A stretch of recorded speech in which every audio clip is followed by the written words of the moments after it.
Praise the lord, hallelujah. ಸ್ತೋತ್ರ ಸ್ತೋತ್ರ ಸ್ತೋತ್ರ ಸ್ತೋತ್ರ. ಕರ್ತನ ಪರಿಶುದ್ಧವಾದ ನಾಮಕ್ಕೆ ಮಹಿಮೆ ಉಂಟಾಗಲಿ.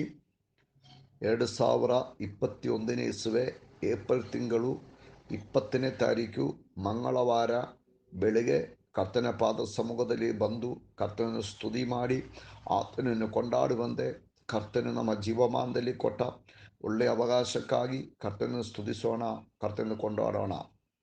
ಹೋದ ರಾತ್ರಿಯಲ್ಲಿಯೂ ಹಗಲಲ್ಲಿಯೂ ದೇವರು ನಮ್ಮನ್ನು ಕಾಯ್ದು ಕಾಪಾಡಿದರು. ಆಮೇನ್. ಕರ್ತನ ಕೃಪೆಗಳು ಎಷ್ಟೋ ದೊಡ್ಡದು. ಆಮೇನ್. ಆತನು ಮಾಡಿರುವ ಉಪಕಾರಗಳು ಎಷ್ಟೋ ದೊಡ್ಡದು.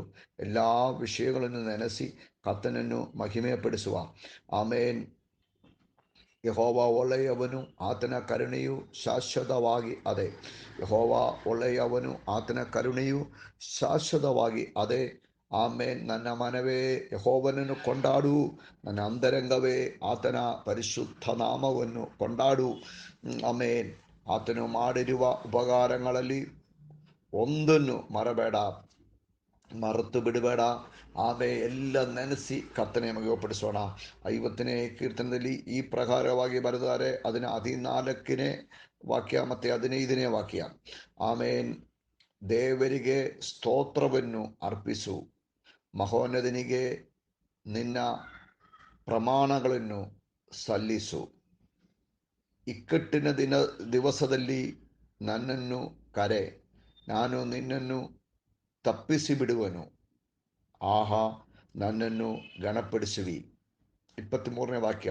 ಸ್ತೋತ್ರವನ್ನು ಅರ್ಪಿಸುವವನು ನನ್ನನ್ನು ಗಣಪಡಿಸುತ್ತಾನೆ, ತನ್ನ ನಡವಳಿಕೆಯನ್ನು ಕ್ರಮಪಡಿಸಿಕೊಳ್ಳುವವನಿಗೆ ದೇವರ ರಕ್ಷಣೆಯನ್ನು ನಾನು ತೋರಿಸುವೆನು. ದೇವರ ಸ್ತೋತ್ರ. ನಾವು ಪ್ರಾರ್ಥನೆ ಮಾಡೋಣ. ನಮ್ಮನ್ನು ಬಹಳವಾಗಿ ಪ್ರೀತಿ ಮಾಡುವ ನಮ್ಮ ತಂದೆಯಾಗಿರುವ ದೇವರೇ, ಕರ್ತಾವೇ, ಆಶೀರ್ವದಿಸಲ್ಪಟ್ಟಿರುವ ಈ ಸಮಯಕ್ಕಾಗಿ ಸ್ತೋತ್ರ. ದೇವರ ಪರಿಶುದ್ಧವಾದ ಪಾದ ಸಮ್ಮುಖದಲ್ಲಿ ಪ್ರಾರ್ಥನೆಯಲ್ಲಿ ಸೇರಿ ಬರುವಂತೆ ದೇವರು ಕೃಪೆ ನೀಡಿದ್ದಕ್ಕಾಗಿ ಸ್ತೋತ್ರ.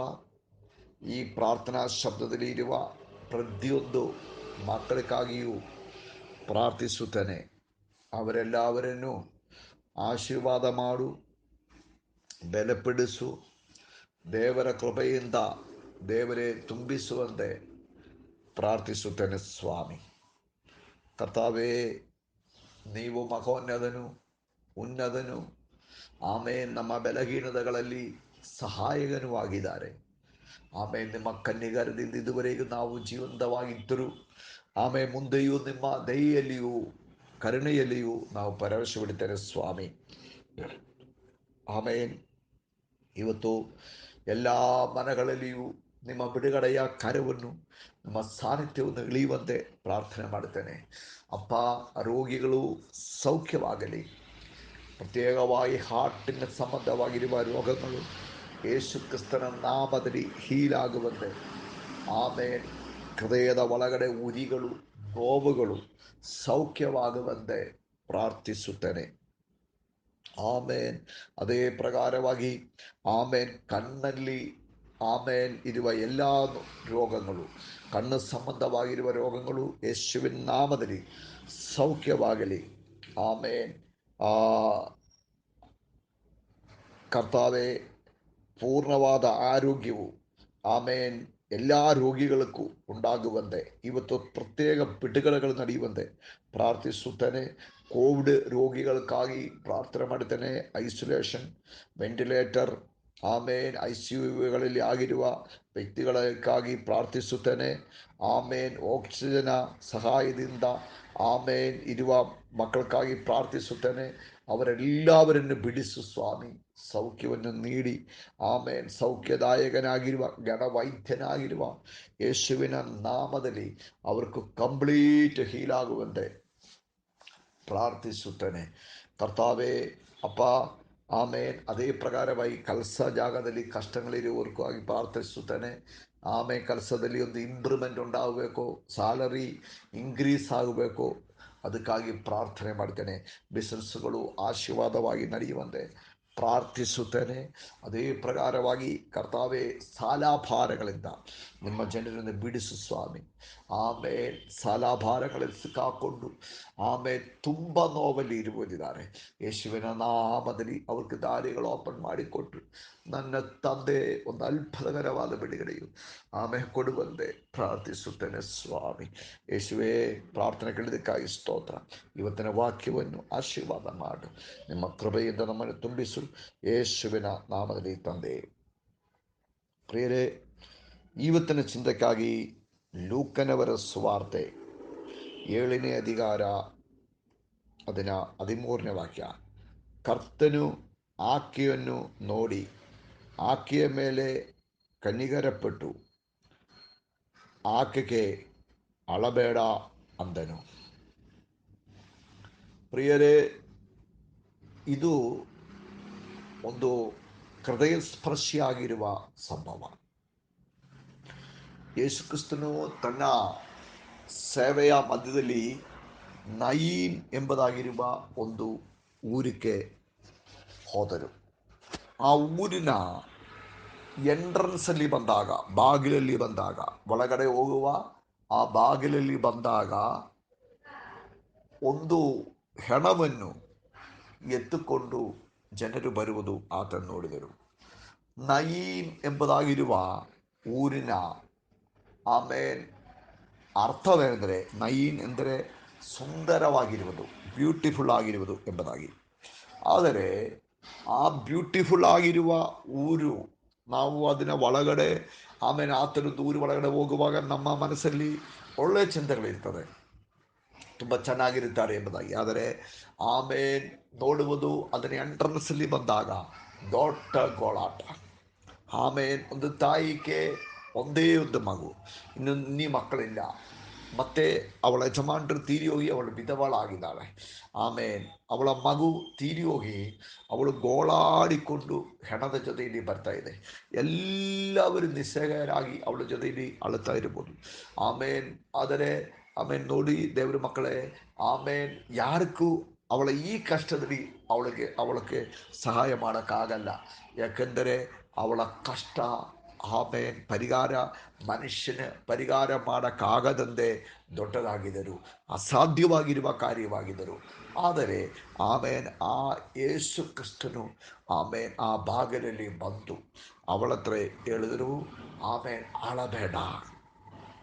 ಅಳಬೇಡ ಎಂಬುದಾಗಿ ಹೇಳಿ ಆತನು ಆ ಶವದ ಆ ಮಂಚವನ್ನು ಮುಟ್ಟಿದ ಕೂಡಲೇ, ಹಾಸಿಗೆ ಮೇಲೆ ಮುಟ್ಟಿದ ಕೂಡಲೇ ಆ ಮಗನು ಜೀವಂತನಾಗಿ ಎದ್ದು ಬಂದರು.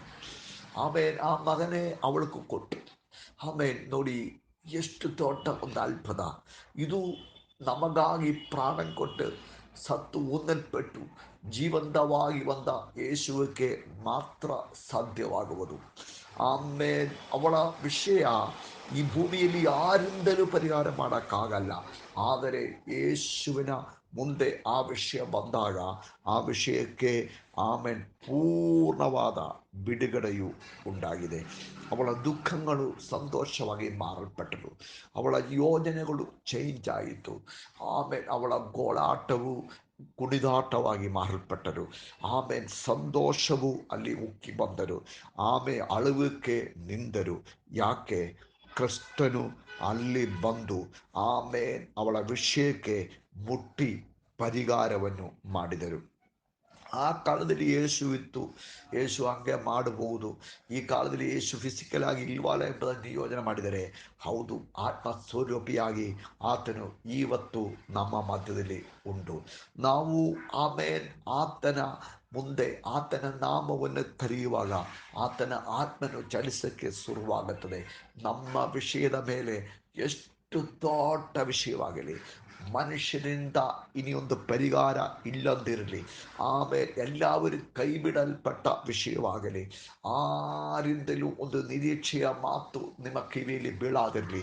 ಇವತ್ತು ಯೇಸು ಕ್ರಿಸ್ತನು ತನ್ನ ಕರವನ್ನು, ತನ್ನ ಶಕ್ತಿಯನ್ನು ನಮ್ಮ ಜೀವನದಲ್ಲಿ ತೋರಿಸುವುದಕ್ಕಾಗಿ ನೀವು ಆತನ ನಾಮವನ್ನು ಕರ್ರಿ, ನಂಬ್ರಿ. ಆತನ ವಾಕ್ಯಗಳು ಪರ್ಫೆಕ್ಟ್ ಆಗಿದೆ. ಅದು ಎಂದಿಗೂ ಮಾರ್ಪಾಡಿಲ್ಲದಿರುವ ಮಾತುಗಳು. ಆತನು ತನ್ನ ಕಾರ್ಯವನ್ನು ಚಾಯಿಸಿ ನಮ್ಮ ವಿಷಯದಲ್ಲಿ ಆತನು ಒಂದು ಪರಿಹಾರವನ್ನು ಉಂಟು ಮಾಡುತ್ತಾರೆ. ಯಾವ ವಿಷಯವಾಗಲಿ ನಮ್ಮ ಸನ್ನಿವೇಶಗಳನ್ನು ಚೇಂಜ್ ಮಾಡುವುದು ಕ್ರಿಸ್ತನ ಆ ಕೃಪೆಯಿಂದಲೇ ಆಗುತ್ತದೆ. ಹಲವಾರು ಸಾರಿ ಕರ್ತನ ಒಂದು ಸ್ಪರ್ಶನವು ನಮ್ಮ ಜೀವನವು ಚೇಂಜ್ ಮಾಡ್ತಾರೆ ಎಂಬುದಾಗಿ ನಾವು ನಂಬುತ್ತಾ ಇಲ್ಲ. ಈ ನೈನ ಊರು ಕೇಳುವುದಕ್ಕೆ ಸುಂದರವಾಗಿದೆ. ಹಲವಾರು ಸಾರಿ ನಮ್ಮ ವಿಷಯಗಳು ಬೇರೆ ಜನರ ಹತ್ರ ಕೇಳೋಕ್ಕಾಗಲ್ಲ. ಆಚೆ ನಾವು ನಗಿಕೊಂಡು ನಡೆಯುತ್ತಾರೆ, ಮನೆಯಲ್ಲಿ ಸಂತೋಷವನ್ನು ತೋರಿಸಿಕೊಂಡು ನಡೆಯುತ್ತಾರೆ. ಫ್ರೆಂಡ್ಸ್ ಜೊತೆಯಲ್ಲಿ ನಾವು ಸಂತೋಷವಾಗಿ ಇರುವಂತೆ ತೋರಿಸುತ್ತಾರೆ. ಆದರೆ ನಮ್ಮ ಒಳಗಡೆ ನಡೆದಿರುವ ಸಮಾನವಾಗಿರುವ ವಿಷಯಗಳು, ಸತ್ತಂದೇ ಇರುವ ವಿಷಯಗಳು, ಇനി ಆಗುವುದಿಲ್ಲ ಎಂಬುದಾಗಿ ತುಂಬ ವಿಷಯಗಳಿದೆ. ನಾನು ಯಾರ ಹತ್ರ ಹೇಳಲಿ? ನೀವು ಯಾರ ಹತ್ರ ಹೇಳಿಲ್ಲ ಅಂದರೇನು ಪರವಾಗಿಲ್ಲ. ಯೇಸು ಹತ್ರ ನೀವು ಹೇಳು. ಕರ್ತನು ನಿಮ್ಮ ವಿಷಯವನ್ನು ಪರಿಹಾರ ಮಾಡೋಕ್ಕಾಗಿ ನಿಮ್ಮ ಹತ್ರ ಬಂದಿರುವುದು. ಆತ್ಮಸ್ವರೂಪಿಯಾಗಿರುವ ದೇವರು ನಿಮ್ಮ ಹತ್ರ ಇದ್ದಾರೆ ಎಂಬುದಾಗಿರುವ ಆ ದೊಡ್ಡ ಆ ಯೋಜನೆಯಿಂದ ನೀವು ಆತನ ಮೇಲೆ ನಿಮ್ಮ ಭಾರವನ್ನು ಹಾಕಿಕೊಂಡು ನಿಲ್ಲಿರಿ. ಆತನ ಮುಟ್ಟಿ ತಕ್ಷಣ ನಮ್ಮ ವಿಷಯಕ್ಕೆ ಪರಿಹಾರವು ಉಂಟಾಗುತ್ತದೆ. ಯೇಸುವಿನ ನಾಮವು ಬಲವಿರುವ ನಾಮವಾಗಿದೆ. ಆ ನಾಮವನ್ನು ನಂಬಿ, ಆ ನಾಮವು ನಾವು ನಂಬಿ ಹೇಳುವಾಗ, ನಮ್ಮ ವಾಯಿಂದ ನಾಮ ಹೇಳುವಾಗ ಕರ್ತನ ಆತ್ಮನು ನಮ್ಮ ವಿಷಯಕ್ಕೆ ಪರಿಹಾರವನ್ನು ಉಂಟು ಮಾಡುವುದಕ್ಕಾಗಿ ಚಲಿಸುವುದಕ್ಕೆ ಶುರುವಾಗುತ್ತದೆ. ಇವತ್ತು ಈ ವಿಷಯ ದೇವರ ಆತ್ಮನ ಹೇಳುವಾಗ 2021 ಇಸುವೆ ಏಪ್ರಿಲ್ ತಿಂಗಳು 20ನೇ ತಾರೀಕು ನೀವು ಒಂದು ವೇಳೆಯಲ್ಲಿ ತುಂಬ ಮನಗುಂದಿ ಇರಬಹುದು. ನಿಮ್ಮ ವಿಷಯಕ್ಕೆ ಇನ್ನೊಂದು ಪರಿಹಾರ ಮನುಷ್ಯರಿಂದ ಆಗುವುದಿಲ್ಲ ಎಂಬುದಾಗಿ ಹೇಳಿ ಆ ವಿಷಯದಲ್ಲಿ ಒಂದು ಕೊನೆ ನೀವು ನಿಮ್ಮ ಹೃದಯದಲ್ಲಿ ಹೇಳಿರ್ಬೋದು, ಇനി ಆಗಲ್ಲ, ಇದು ಬಿಟ್ಟು ಆಗಲ್ಲ, ಈ ಕಾಯಿಲೆ ಸೌಖ್ಯವಾಗಲ್ಲ, ಈ ಸಾಲ ನಾನು ಮುಂದೆ ಬರಲ್ಲ, ನನ್ನ ವಿಷಯ ಮುಗಿಯಿತು, ನಾನು ಸೋತೋಯ್ತು, ಇനി ಮುಂದೆ ಬರಲ್ಲ ಎಂಬುದಾಗಿ ಹೇಳಿದರೆ ಕೊಡಿ. ಇವತ್ತು ನೈನ ಊರಿನ ಮುಂದೆ ಬಂದ ಆ ಯೇಸುವಿನ ಸಾನ್ನಿಧ್ಯವು ನಿಮ್ಮ ಹತ್ರ ನಿಂತಿದ್ದಾರೆ, ನಿಮ್ಮ ಮನೆಯಲ್ಲಿ ಇದ್ದಾರೆ. ಯೇಸುವಿನ ಕರಿ, ಆತನ ನಾಮವನ್ನು ಕರಿ. ಆತನ ನಿಮ್ಮನ್ನು ಮುಟ್ಟಲಿ. ಆತನ ಬಲವಿರುವ ಕರವನ್ನು ನಿಮ್ಮನ್ನು ಮುಟ್ಟಲಿ. ಪವಿತ್ರಾತ್ಮನ ನಿಮ್ಮನ್ನು ಮುಟ್ಟಲಿ. ನಿಮ್ಮ ವಿಷಯಕ್ಕೆ ಇವತ್ತು ಅದ್ಭುತಕರವಾದ ಬಿಡುಗಡೆಯು ಉಂಟಾಗುತ್ತದೆ. ಇಲ್ಲೇ ವಿಧವೆ ಹತ್ರ ಕರ್ತನ ಹೇಳಿದರು, ಅಳಬೇಡ. ನಮ್ಮ ಹತ್ರ ದೇವರು ಹೇಳುದು ಅಳಬೇಡ. ನಮ್ಮ ಹತ್ರ ದೇವರು ಕುಂದಿ ಹೋಗಬೇಡ. ನಮ್ಮ ಹತ್ರ ದೇವರು ಹೇಳುದು ದೇಶವನ್ನು ಬಿಟ್ಟು ಓಡಿ ಹೋಗಬೇಡ. ದೇವರು ನಮ್ಮ ಹತ್ರ ಹೇಳುವುದು ನಿಮ್ಮ ಕಣ್ಣೀರುಗಳು ಇನ್ನು ಸುರಿಸಬೇಕಾಗಿಲ್ಲ, ಯಾಕೆಂದರೆ ನಾನು ಅದಕ್ಕೆ ಪರಿಹಾರಿಯಾಗಿ ಬಂದಿದ್ದಾರೆ. ಅಳಬೇಡ. ಸೌಖ್ಯ ಉಂಟು, ಅಳಬೇಡ. ಬಿಡುಗಡೆ ಉಂಟು, ಅಳಬೇಡ. ನಿನ್ನ ಸಾಲ ಭಾರಗಳು ನೀಗುತ್ತದೆ, ಅಳಬೇಡ. ಯೇಸು ಇದ್ದಾರೆ. ಈ ವಾಕ್ಯದಿಂದ ದೇವರು ನಮ್ಮ ಒಬ್ಬೊಬ್ಬರನ್ನು ಆಶೀರ್ವಾದ ಮಾಡಲಿ. ನಾವು ಹೆಚ್ಚಿಗೆ ಆಗುತ್ತದೆ, ಬೆಳೆಯುತ್ತದೆ, ಆಶೀರ್ವಾದ ಹೊಂದುತ್ತಾರೆ. God bless you. God bless you. God bless you. Amen.